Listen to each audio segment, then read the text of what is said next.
শুভ সকাল বন্ধুরা, আপনারা কেমন আছেন? আশা করি আল্লাহর রহমতে সবাই ভালো আছেন। আমিও আপনারা দোয়ায় ও ভালোবাসা ভালো আছি।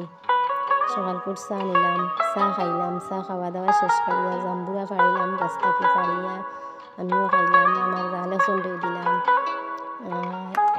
ছেলে মেয়ে টাইম স্কুল থেকে গেছেন, ভাত খাইছেন, ভাত খাইয়া ছেলে বাজারও গেছেন, বাজার থেকে খরচ আনলাম, খরচ